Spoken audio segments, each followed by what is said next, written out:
If we have folks joining us who are not PowerSchool administrators, we're glad you're here, but just a little bit of level setting here at the beginning. The information that I have prepared for you is with PowerSchool administrators in mind, the eCollect specific part. First things first, important dates. This is a big deal to make sure that you have on your calendar. These are dates that were clarified in a November memo, but we know you read a lot of memos. So we're reminding you here today that the survey submission window opens for all three surveys, the teacher, student, and parent surveys, on Monday, February 27th. So 8 a.m. Monday, February 27th.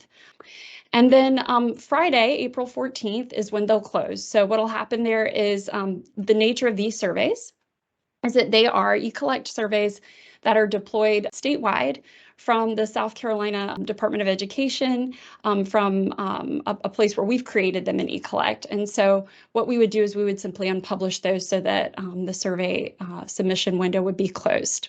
All right, we want a smooth rollout for you, for everyone, for the students, the teachers, and the parents. And so to do that, it's prudent for us to all be on this version. So that version requirement is 23.1.0.0.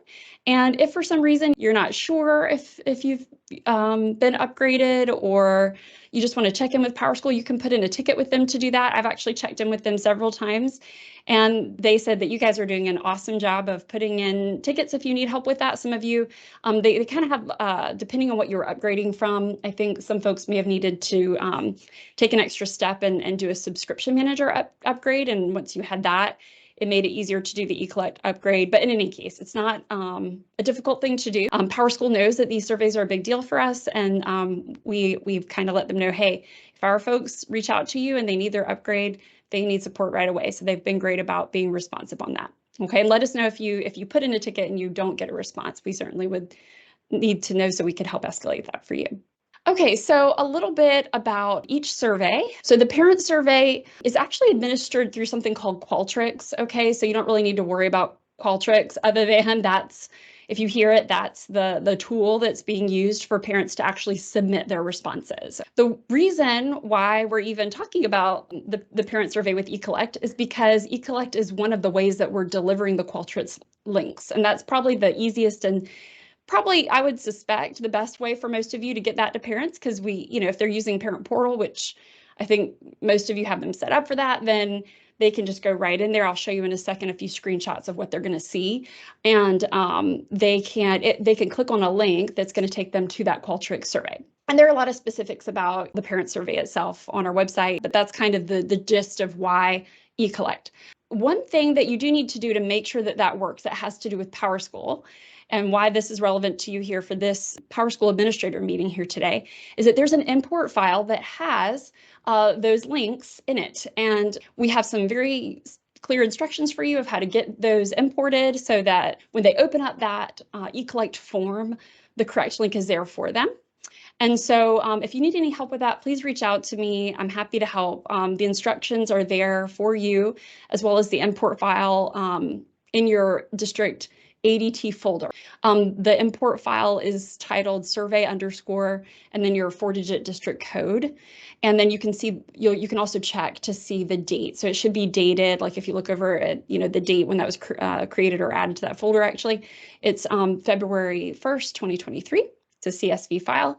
And then there are also instructions for you in a PDF that's called Parent Climate Survey Link, Import Instructions for PowerSchool. Okay, let us know if you have any questions about that as you try to get those imported. But that will be necessary if your district is using that eCollect delivery method, which I think most people did last year, just because, again, if you think about it, that's probably one of the easiest ways that you could get that out to your parents, if not the easiest way. All right, just a little bit more about the parent survey links. On our website, we have a document there that PowerSchool was good about helping us create, but there are instructions right there. We know that in your messaging to districts, some districts, you might kind of take this and your parents, if you need to put it in a separate piece for them, that's fine, but they're there. If you just wanted to even send them to this link, there are instructions there if you think that would be enough. You can see just a quick little screenshot of, it's just like a 2-pager basically for the parents. And it's only 2 pages even because it's also telling how to do the mobile if they want to use like the mobile app. So I think most people last year, they just used a regular browser and went in and did it through Parent Portal. The one reminder for you is that, obviously if parents are going to be going into Parent Portal to access those forms so that they can get their Qualtrics survey link, they need to be able to get into Parent Portal, right? If you need to set up Parent Portal accounts, that would be a great PowerSchool support case to submit, and you're welcome to let us know if you're like, hey, we're just so you know, we're reaching out to PowerSchool for help setting that up. You can also help escalate that if it's not getting swift attention for you. Obviously, that's an important piece. URLs for accessing Parent Portal, it's typically like the district PowerSchool URL, kind of like your admin one, but it will say like public or Guardian in place of admin. Okay, so what would parents see once they get in there? So here's an example where we logged into a test server. So that's not a real parent, okay? This is mass data, but they've logged in here, and this is what they're going to see. I gave you an example here of a parent who might have 3 children, okay? So one parent survey would be accepted for each child, but any parent who had access to that Parent Portal could submit a response. And so if the parent went in, if they had that access, they would pick whichever student. So here we've got Ariana, we've got Simon and Kaylin, and they would pick, if they want to do one for each student, maybe they'd start with Ariana here, and then they click forms. They're going to have to then go back and do that for each child, right? Because obviously each child might have a different experience. And then they would see this little set of tabs. And this is all in the instructions, by the way. Okay, I'm just showing you so you kind of feel like, okay, you've seen it. They're going to click general forms. It's probably good for you to just know this is what the form title is. So it's got 2023 in front of it, and then the rest of it is the same as last year's title. It just has 2023 in front. So trying to keep that simple. When they look at it, this is what they're going to see. Okay, so again, I just wanted you to see what this looks like, because there's not going to be a submit button for them. They're just going to click on this link and it will take them to that Qualtrics survey, and then that's where they submit their responses. It should be pretty clear. So that's the parent survey. For the student and teacher surveys, again, they're going to be receiving their surveys and also submitting them through the eCollect form. Another reminder, please ensure that the students have a login to Student Portal and the teachers have a login to Teacher Portal. There is a reminder in the instructions for this that we have. It's not PowerTeacher Pro, it's Teacher Portal. So in the case of teachers, the URL typically, instead of admin or instead of public or Guardian, it would say teachers, plural, with an S. Okay, so similar slide here to what I showed you for the parents. So for the student access, just a reminder that doc that we have accessible to you on our website, it has instructions for students, parents, teachers. So the student survey, here's a student here's Ariana now, instead of her parent, it's her. And then the student would click on forms. And then it's the same thing as really kind of what the parents are clicking on here. They're going to the General Forms tab. And in this case, the form title is 2023 SCDE-Student School Climate Survey. And then once the student has submitted the survey, they should get this little thank you. Your survey has been submitted. Teacher surveys, a little bit of a redundant slide here, but just kind of reiterating that the instructions for all 3 are in that same doc, but this is the part that the teachers are going to look at. It says accessing staff forms through the browser. That's the part that they need. What they're going to see here is a walkthrough of what to do, but you'll notice that in like part of this page, there's an image here showing, well, what if the teacher has multiple schools to select from? So let me show you sort of a zoomed in version. So here's a teacher who's logged in. You'll notice in the URL, it says teachers instead of Guardian or public or admin. This teacher is associated with 3 schools. Okay, so they would need to fill out a separate form for each of the schools and kind of be careful not to accidentally submit, form more than once for the same school. We want them to know which school they're selecting. So just be mindful, okay, if I'm starting with school 13 here, okay, so they've selected that one, they would then click on forms. And then in the case of teachers, they're going to go to other forms. So it looks a little bit different there. And the form title is 2023 School Climate Survey Teacher.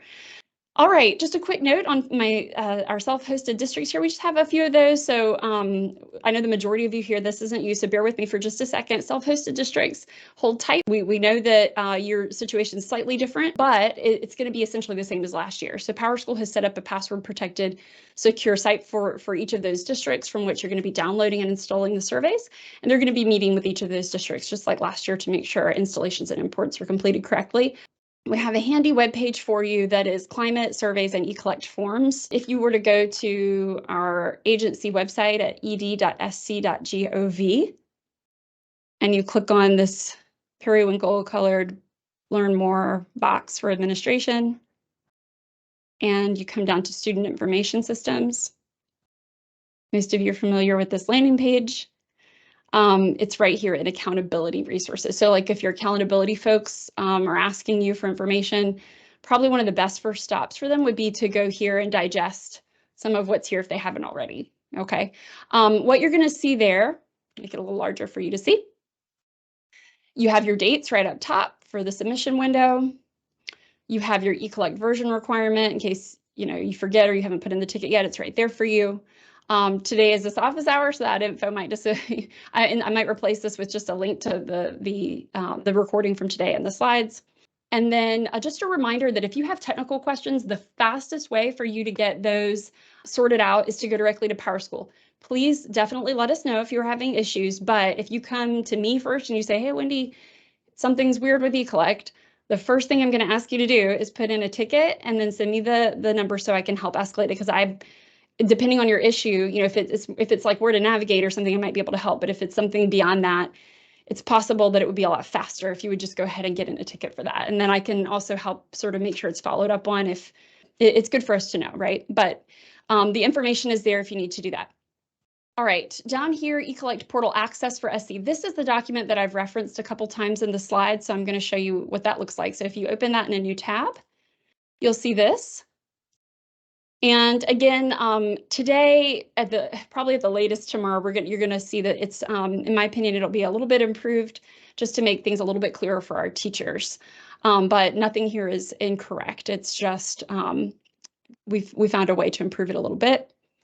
If you would like to reference the accountability manual, again, your accountability folks are probably already familiar with this, but you never know when somebody might need to reference it. If you open that, this will take you directly to the Education Oversight Committee page where you can access the most up-to-date. If any updates are ever made, it's best to go directly to this page just to get the source of truth from here. And if you have questions about metrics and things like that, or which questions are included in the metric, that sort of thing, that's where you would go to find out some of those specifics, right? So there's a full document there for you that includes a lot of that information. So, all right. So other things that you have here available to you, one is an FAQ. Okay, so some of the things we've kind of extracted a lot of the questions that we typically get. So like, how many types of surveys are there? Why? Again, that kind of directs you back to the accountability manual, but there are some other things here. Like if you scroll down, see there's even assistance there on like how you could submit a PowerSchool case. I wanted to show you guys one down here having to do with teachers. Here we go. Who completes the teacher survey? So there's some specifics on that, including these position codes. So, and there's a link here to one of the financial services web pages that might be of interest depending on what questions come your way. We know you guys might get some of these questions too. So I just wanted you to know it's here. So if you needed to, you can direct people to that. All right, and we went ahead and also added a little bit just to, again, make sure our teachers know if they have multiple schools, what to do. So yeah, right here. Select the school for which the current survey responses should be associated if providing instruction in multiple schools, just to remind them to do that. All right, so I'm going to go back to our slides in case we need to reference them. And I'll start by looking in the chat here. So what grade levels are expected to complete the student survey? Well, let's use our FAQ. So to make sure I give you the right answer to that. All students in grades 3 through 12 complete the student survey. Only responses from students who have been continuously enrolled in the school from the 45th day of the year to the completion date of the survey are included in the indicator calculations. and responses from students completing a survey, but leaving the school before the survey completion date will be included as well. When will these show up in parent portal? Okay, so that would be the opening date. So if you look back up at the top here, the date that these will appear this is gonna be Monday, February 27th at 8 a.m. And just like last year, as an admin, you're not gonna be able to see it. So you're not gonna be able to go in and say like, okay, let me pick a teacher and make sure the survey showed up for them. So what's going to happen is they're going to get it directly in their portal. They're going to log in. And so if you wanted to say test that out, you might have like, a couple teachers who you could kind of be like, hey, can I just check in with you early that morning, make sure that it's delivered properly, you were able to submit. And that way, if you could get ahead of anything, if there was some sort of an issue, which we hope there won't be, but that would be a prudent idea. All right. So last year we had most issues with our high school students using their parents' login and taking the parent survey. Oh, that's not good. Other than the name of the survey, is there a quick way to know if they're in the parent account or the student one? I think the name of the survey is probably the best. That's a good question. With the type of questions too. Yeah, right? The type of questions. Yeah. It's a good question. Yeah, I understand. I understand that's one of those things where it's like, yeah, Wyatt's got a good point there. That's one of those, unfortunately, that's probably one of those like messaging things where, if you see what we've put out there and you want to add any reminders for them of your own like that, that's probably not a bad idea. The parent survey, remember, is that, here, let me go back and show you. It's that Qualtrics one. So it looks totally different, like that you can't submit in the eCollect form. So if they're clear on that, if they're clear on like, hey, if you're a parent, you're going to have to go to this external place anyway. You can't submit directly in the eCollect form. That might be helpful. And the students would be submitting just right there. So the students would be getting that green check mark at the end. Hopefully, oops, that's the teacher. They get a green check mark too. Okay. Thank you so much. And we hope you guys have a great afternoon.